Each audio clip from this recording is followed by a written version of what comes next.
The after party is held in the ballroom of the presidential mansion. I'm displayed in a giant golden birdcage that dangles from the main chandelier at about eye level. It's supposed to be a joke, I guess. The guests sure seem to get a kick out of it, but it isn't. When I try the little handle at the door, it's locked tight. My peacekeeper buddies stand nearby, giving courage to the partygoers. I roll with it, bantering with my sponsors and posing for pictures, painting the best poster I can to convince President Snow that I'm on his team now. His puppet, his plaything, because my blood's been ice water since his comment about my homecoming. What awaits me, and if I behave, can I alter it? People bring me tidbits, feeding me by hand like you would a pet dog. I smack my lips with appreciation, eating until my shrunken belly's likely to split open. I'm hoping they're not showing this in District 12. People may forgive, but they won't forget such behaviour, especially since I won't get credit for all the trouble I've caused, which has landed me in this cage. The shame of this is not the sort of thing a person can live down. It's all being recorded for posterity, though. Plutarch Heavensby and his crew, still assigned to me, buzz around taking footage. He refuses to let me catch his eye. I'm back to doubting if I can trust him. After all, he appears unscathed by the fallout of the rebel plot, but I've got no shortage of questions I'd like to ask him. I don't see President Snow all night, or much of my team either. Proserpina and Vitus swing by to congratulate me, tipsy and pink-faced. Drusilla and Magno, whose success seems to have reconciled, kiss and coo and briefly pose for photos with me. Magno can't even remember my name and insists on calling me Hamwich, which makes it sound like a ham sandwich. The only person who keeps an eye on me is Effie Trinket. She mingles nearby, watchful, but careful not to take any credit for my success. It's not until the wee hours, as things are winding down, that Plutarch sidles up to my cage, seemingly focused on an uncooperative camera. What's happening with my family? Lenore Dove. I say under my breath. No word on your family. She's still on the base, he whispers. What? She said they were letting her go in the morning. Did they arrest her again? No, they never released her. What? He's moved on, leaving me to dissect those horrible words. Never released. That was a lie. Theirs or possibly hers. A gift she gave me so I wouldn't worry about her. Only myself.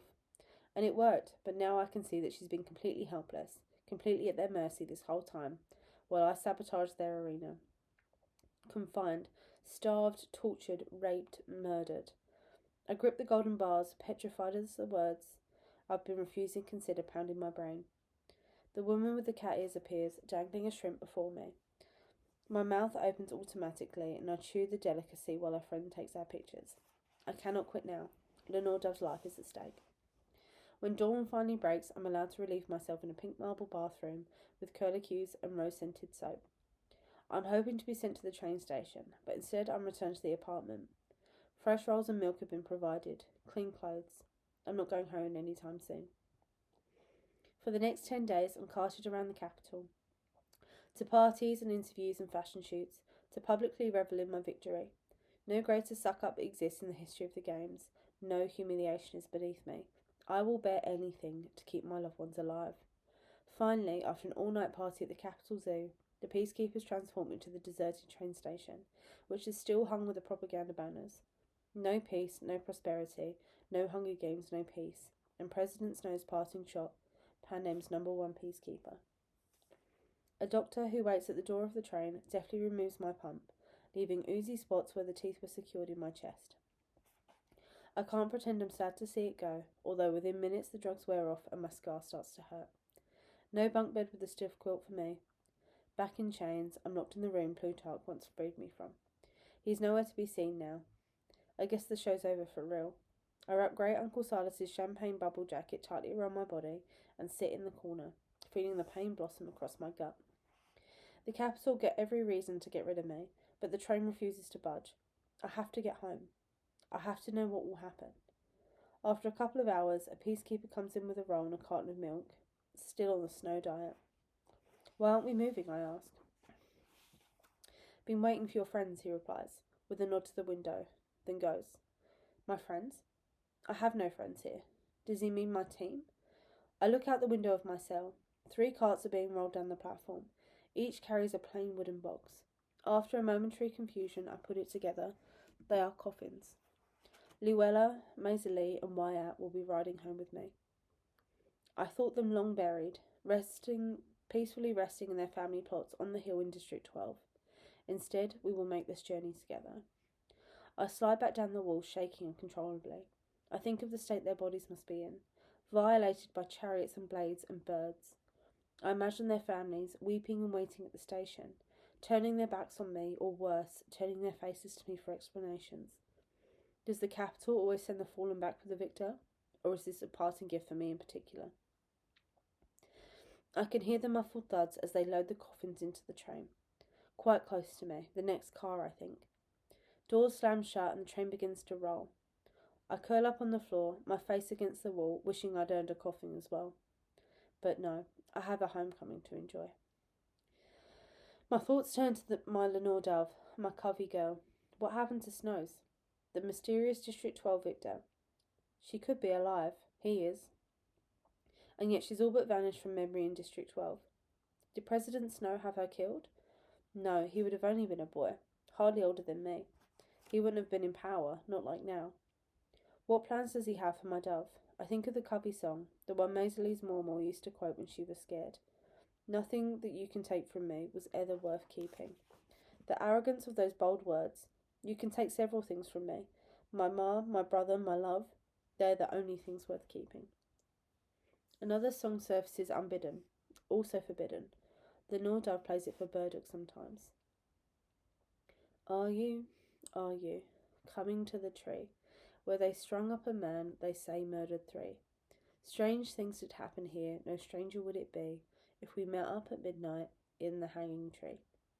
Are you, coming to the tree, where the dead man called out for his love to flee? Strange things did happen here, no stranger would it be, if we met up at midnight in the hanging tree. Strange things indeed. A dead man calls out, his ghost. No, Lenore Dove said it was a bird. Birds, jabberjays.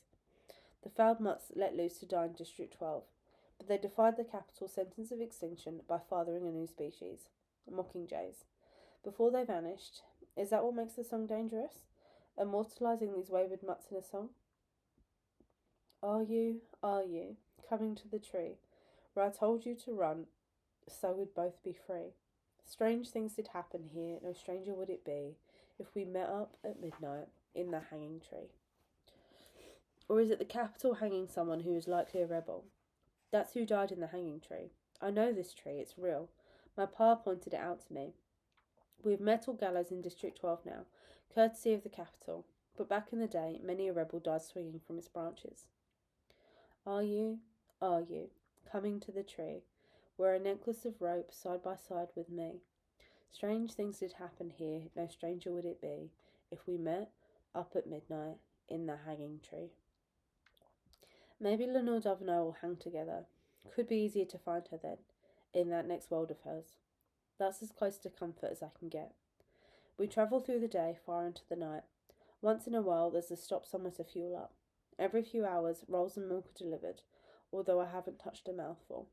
My gut aches and the hard floor digs into my unpadded bones. When I manage to doze, dread tributes pay calls. They seem to want me to do something, but it's unclear what that is. The stranger's visit involves Luella and Lulu, dressed in identical outfits, sitting across the table from me, while I peel and eat a bowl of hard-boiled eggs. Which of us is which, they ask me, but the capital is one. I can't tell them apart. I jerk awake to find the train has been pulled into District 12 station. I'm home. The peacekeepers come in, remove my shackles, and lead me to the exit. The door opens. Get out, says one. Full of trepidation, I step into an empty platform, gritty with coal dust. No one waits for me. No one expects me. It's still dark out, and the station clock reads 5 a.m. The peacekeepers carelessly shove the coffins out after me, damaging a few boards. The train pulls away, leaving me entirely alone except for my fellow tributes. I walk over to them, lay a hand on the nearest coffin. Screwed into the lid's a metal nameplate, not unlike the ones at Plutarch's house, the one on the berms in the arena. I touch the inscription, Luella McCoy. The smell of death rises through the cracked woods. I turn and propel my stiff body down the platform. The station's quiet as a tomb. Strange, even for the hour. Perhaps it's early on a Sunday, the one day the mine shut down. With all the drugs, I have no idea what the date is. Didn't think to ask. We must be well into August. I push through the heavy glass door, gulping in the night air, warm and moist and laced with coal dust. For the first time, I allow myself to believe that I have really come home. My heart skips a few beats, the fool that I am. Tendrils of hope force their way through the dirt of my despair. Could it be that within the hour I might feel Ma's arms around me, ruffle Sid's hair, strip off great Uncle Silas's dead man's clothes and pull on a pair of flower sack shorts? Could Lenore Dove be freed? Are the sweet moments of my previous life, always taken for granted before the games, once more be in reach? Can there be happiness again for a miserable wretch like myself? As I walk through the lonely streets towards the scene, I pinch myself to rule out this being a dream. Silly, since I've no shortage of pain. It's just I was never supposed to return here. Arena plot or no.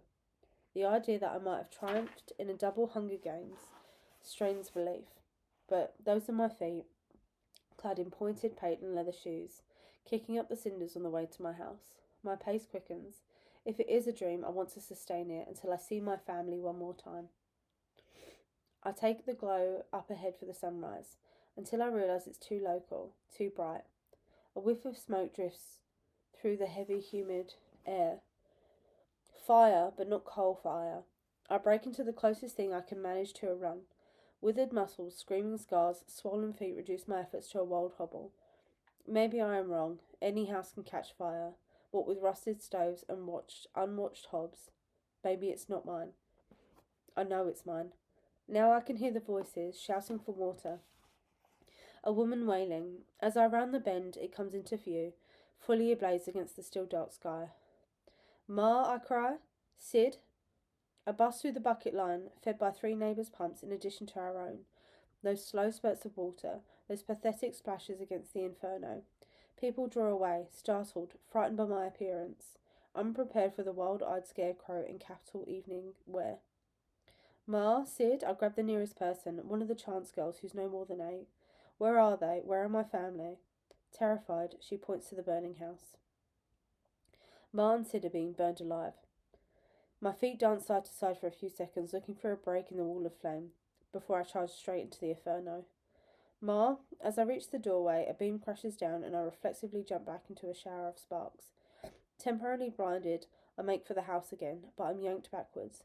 My patent leather shoes with their slick soles betray me as I'm dragged into the yard and pinned to the ground.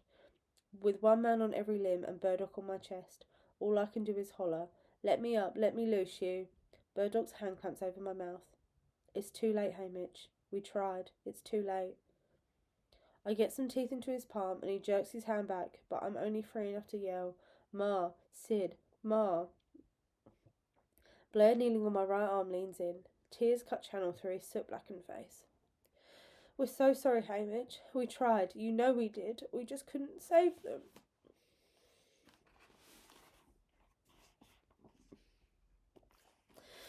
"No, let me go.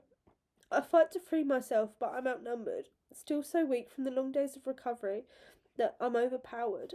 Let me go with them, please." But they don't. They hold tight onto me. I lie there sobbing, begging, calling for Ma and Sid until no sound comes out. "Can you help him?" I hear Burdock ask. A cool hand rests on my forehead, the scent of chamomile flowers. Astrid March's face swims into view, pained but surprisingly calm. "Drink this, Hamish." She presses a small bottle to my lips. Drink until I say when. Despite my desperation, or perhaps because of it, I follow her orders. Sweetness fills my mouth, soothes my gullet. 1, 2, 3, 4, 5. Okay, when?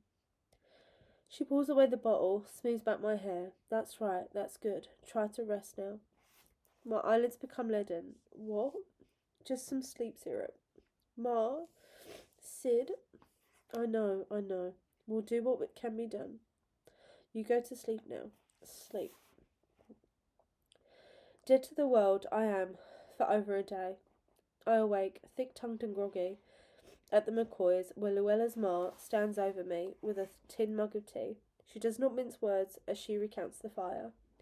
Perhaps because she's so deep in grief herself, she knows the last thing I want is sugarcoating. It was our boy Kaysen who spotted it, coming home from his ramblings. The house was already aflame. He shouted to raise the dead, and we all started in with the water, but the pump's slow, and your cistern's dry. I'm the reason the cistern's dry. Running off that morning of reaping day, leaving the chores to Sid. My fault, I mumble. Oh, I'm sorry again.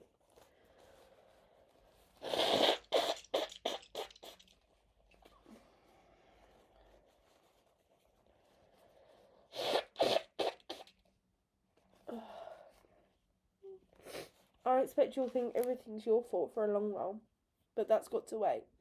Today we bury them. You know what your ma would want. Whether it's shock or sleep syrup hangover, I can't seem to make sense of anything, so I do what I'm told. Luella's big sister, Ema, has cleaned grey Uncle Silas's suit and polished his shoes. I've nothing else to wear, my own clothes being ash. It's sweltering out, but I pull the champagne bubble jacket over the shirt to conceal the drug pump blood stains, faded with washing, but still visible. Lenore Dove, I tell Ima, I've got to go to her. Kaysen knows a peacekeeper who said she's got a hearing with the base commander today. You showing up won't help her any. Hey, besides, we're about to head over to the graveyard. Outside, the plain pine box awaits. They each had a hold of each other, McCoy says. We thought we'd let them stay that way. Ma and Sid clinging to each other for eternity. Burdock, Blair, and a couple of Ma's customers carry the coffin. The McCoys bring Luella from behind the house, and the two groups move forward side by side. I limp along with them. The mourners grow as we proceed. Oh my God. Everybody should be at work, but they'll claim they were sick. By the time we reach the graveyard, a couple hundred people have assembled. Seems like a lot compared to Mormon's burial, but then I realise we're not grieving alone. 5 fresh graves await, one for Ma and Sid, Luella, Maisley, Wyatt. Who's the 5th floor? I hear Burdock ask. Jethro Callow. The woman answers, not bothering to lower her voice. Hung himself yesterday when his boy returned. Couldn't bear the shame. A Booker boy's death. The mayor comes to speak over our loved ones. The words make no more sense than the chirping of birds in the surrounding trees. Sweat soaks through my shirt into my jacket. I want to kneel down and press my face against the cool Abernathy headstone, but I try to stand with dignity, as Ma would want. There's bad moments when I look up and I see my ally wearing her District 12 black and start for her. Maisley, her face crumbles into tears and hides in a handkerchief. Not Maisley, merrily, like 2 peas in a pod. Mr. Donner sobs beside her. I'm led back to my place, obviously deranged. Coffins are lowered into graves. Many shovels work to bury the departed. Dirt's patted down. Some kind soul lays a wreath of wildflowers on each mound. People weep and wail. It's so awful I want to run away. Then Burdock begins to sing in that clear, sweet voice of his. You're headed for heaven and sweet old hereafter, and I've got one foot in the door. But before I can fly up, I've loose ends to tie up, right here in the old there before. The mockingjays who nest in the surrounding trees fall silent as he continues. I'll be along when I've finished my song, when I've shut down the band, when I've played out my hand, when I've paid all my debts, when I have no regrets, right here in the old there before, where nothing is left any more. The mourners have quieted. When I'm pure like a dove, when I've learned how to love, right here in the old there before, where nothing is left, when nothing is left any more. This song, suggesting our separation is only temporary, consoles the heart. Lenore Dove would approve, I think. The mockingjays do, because they pick up the melody and make it their own. As my eyes sweep the crowd, I see person after person press their 3 middle fingers to their lips, the 3 middle fingers of their left hands to their lips, and then extend it to their dead. Our way of saying goodbye to those we cherished. I follow suit, raising my hand high because I have so many to honour. Then it's over. I'm being led away. Even in my confusion, I notice that Kaysen, his hands and face bandaged, spits on Jethro Callow's grave. No one reprimands him. I want to break away, to try and see Lenore Dove on the base, but I'm argued down again. Do I really think my appearance will help her? The best thing to do is wait for word. Let her uncles plead her case. With so many kids lost in the quarter quell, the districts are in a state of unrest. The base commander won't be looking to throw gasoline on the fire in 12. Lenore Dove might be let go with a stern lecture and time served.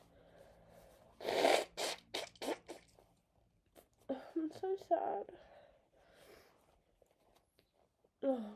The McCoys take the mourners back to their place, where bowls of bean and ham hock soup are ladled out. I can't say the McCoys though. Their eyes are full of questions about Luella, and I know I owe them answers. I just can't give them yet, not without losing my head again. As soon as I can, I excuse myself. I go home before I remember that I have no home, just a pile of blackened beams and a pump. I'm standing before the ashes when the clouds in my brain clear enough for me to ask, what happened? Fires are common enough in District 12, where the ever-present coal dust and aging wood structures invite ignition. From the time I could toddle, Ma had put every fear of stray sparks and sleeping embers in me. No one took more care banking a fire at night. This is how I know that this was no accident. This was arson, carried out in such a way that my family could not even make it to a window to escape. Ordered by Snow for my homecoming. The shards of my heart shift and drive into my lungs, making breathing an agony. My fault, I say, for the second time this morning. Burdock and Blair catch me as I start to fall and carry me around the bend before they set me on a stump to recover. They try and coax me to their homes, but the thought of their families when I have none is unbearable. Well, says Burdock grimly, there's your new house then. Only now do I remember the Victor's village. Desperate to be alone, I let them take me there, to this strange capital cage that I instantly hate. In the bedroom they lay me down in the artificial chilled air, and I stare at the wall. I'm going to find Astrid, I hear Burdock whisper. See about some more syrup. I'll watch him, says Blair, leaving the door slightly ajar. Dig up some clothes too, can you? Hand-me-downs are found. Sleep syrup administered, but not as much, because I wake up with a start in the dead of night. Mind racing with only one thought. I must get to Lenore Dove. I must take her away from here. District 12 means death. Through the crack in the door, I make out Burdock and Blair asleep on the couches in the living room. I climb out the window in the bedroom and I flee into the night. The Coveys' house lies dark. The uncles gave Lenore Dove the loft for her own. I climb up the drain pipe, trying to figure if she's made it home, but the whole place seems empty. Were they at the base all night? Have Tam Amber and Clerk Carmine been arrested as well? I doubt they're giving out a show, things being what they are. I don't want to be hanging around the house if they return. If Clerk Carmine didn't approve of me before the Hunger Games, imagine how the rascal's murderous run will have played out to him. I head down to the meadow, concealing myself behind some bushes. If Lenore Dove gets freed, I know one of the first things she'll do is graze her geese, unless she goes looking for me at the Victor's village, in which case she'll cut across the meadow on the way. Sitting on a fallen log, barefooted and in worn miner's clothes, I feel safer there than I have in weeks. I like being hidden here in the dark, where no one can find me. Out of the view of the capital, but also away from the pitying eyes of District 12. I try to figure out a plan for me and Lenore Dove. We can't stay here, but where is there to run? Only Snow's ghastly wilderness. I love it, but I don't want to live in it. I'm no Burdock, with his trusty bow and knowledge of plants. I'm not even a bona fide bootlegger yet. I'm nothing. And while Lenore Dove's at home in the woods, she's no more capable of surviving out there than I am. Maybe I'm just being selfish, wanting her to run with me to the truth, when the truth is that she's fine here without me. Snow would have no cause to target her if I was dead or gone. The right thing to do is take off on my own and leave her to lead her life. She won't want to let me go, and I don't want to let her go. But what is the alternative? I'll wait and see her one more time, go back to the Victor's village, and ask Burdock for a bow and some fishing line. If I die out here, so be it. Lenore Dove will be safe. The sky takes on the soft glow that precedes the sun's arrival. The first birds begin to sing in the day. They're joined by a chorus of honking, then angry voices. I lift my head to see the rare and radiant Lenore Dove herding her gaggle into the meadow. You're not to go running off, Cloak Carmine says from the edge of the meadow. He's agitated, shaking a finger at her. Tam Amber stands with him, a little more stooped than I remember. He's right, Lenore Dove. This is stretching house arrest to its limits already. The base commander must have given a hard-line directive. Tam Amber's the easy parent, the one she goes to with the questionable request, so if he's worried... I know, I heard you the first 10 times. She hollers back in exasperation. I just want 5 minutes to myself. Is that possible around here, or am I still in prison? Fine, 5 minutes. Then I want you back in the house for breakfast. You hear me? Says Clark Carmine. Fine. She gives him a peacekeeper salute. Yes, sir. Understood, sir. You can count on me, sir. Clark Carmine takes a step forward, but Tam Amber lays a hand on his arm. He just resigns himself to a parting shot. Don't make us come down to fetch you, young lady. The uncles head back into the house. Suddenly, I feel a burst of affection for Clark Carmine. We both really want the same thing for Lenore Dove, to be safe and to be happy, and he was right, about his concerns over me. I mean, a boy from a rebel family who brews white liquor and disappears for hours with his niece in the wood does not spell security. Plus, I'm not even musical. I think I would have won him over eventually, if I'd had the chance, but now it consoles me some that when I run away, he will be here guarding her. I guess I'll never have the chance to tell him so, but it's true. As I wait to be sure the coast is clear, I soak up the loveliness of Lenore Dove. She spins around, head back, arms lifted to the sky. It must have been hell for her to be locked up. She can't stand for anything to be confined, especially wild things, which of course she is. The geese run around chewing her out for being gone. She just sweet-talks them and strokes their necks. She's about to roost on their favourite rock when she gives an exclamation of surprise and scoops something up. It's my bag of gumdrops, the ones I had Sid deliver to her after the reaping. I guess she left them here before she went to perform that night. She presses the candy to her heart and twirls around grinning, then breaks into the little white bag. I can't wait another second. I take off across the meadow, she catches sight of me, cries out my name and runs to meet me. I sweep her into my arms and spin her around, and we're both laughing and kissing like crazy. Oh, Lenore Dove, oh my love, I say.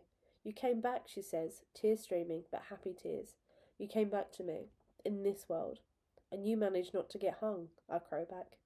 We hold each other so tight it's like we're one person, which we are, for real. Her hands run over my face. Are you okay? Are you really all right? As right as rain, I promise her. I don't care. I can't leave her. She'll want to run away with me and I'll let her. We'll figure out a way to live, because I don't think either of us can live without the other. We sink into the meadow grass, hands clasped. She reaches for the bag of gumdrops that she dropped in our reunion. Thanks for the candy. Gosh, look at how hard I'm shaking. Here, I say, taking the bag, not that I'm any steadier. I pluck a sweet from the bag and pop it in her mouth. Now you're home, I guess I can eat the others. What others? I feed her another gumdrop. The ones Sid brought me, I put them under my pillow. But I look down at the bag. It's a normal bag with the Donna's label. Then I notice the gumdrops. Not a variety of colours, not a rainbow. They're all deep blood red. I remember Snow's rose, his final words to me, and the pieces fall into place. Spit it out, I order her, cupping her hand in my mouth. Spit it out now. Her face registers shock as she spits out a half-chewed gumdrop into my palm. What? It's fine. Where's the other? Where's the first one? I give her a shake. I swallowed it, I guess. Why? Throw it up. Get it out of your stomach. What's going on, Hamish? I think of the arena. Do you have any charcoal tablets at the house? Charcoal tablets? No, I don't think so. Why would... I see her put it together. She leans over and sticks a finger down her throat and tries to gag the thing up. I can't do it. I've barely eaten in days. There's nothing to throw up. Come on, I pull her to her feet. Come on. I begin to call for help. Clock Carmine. Clock Carmine. Hamish, A perplexed look crosses her face and she presses her hand to her chest. Her knees give way. I can't stand up. I pull her to her feet. You've got to. Just get to the house. I throw back my head and scream, Clark Carmine, help! Help us! She collapses in my arms. I kneel back to the ground, her body across mine. Lenore Dove, I plead. Don't. A blood-flecked foam bubbles up over her lips. No, oh no. Her eyes fixate on something in the distance. See that? She says hoarsely. I turn my head and see the sun just peeking out over the horizon. What? The sun? Don't you let it rise. She gets out. Tears choke me. I can't stop it. You know I can't stop it. Her head jerks a bit to the side. On the reaping, she whispers. Oh no, don't leave me with that. Don't leave me at all.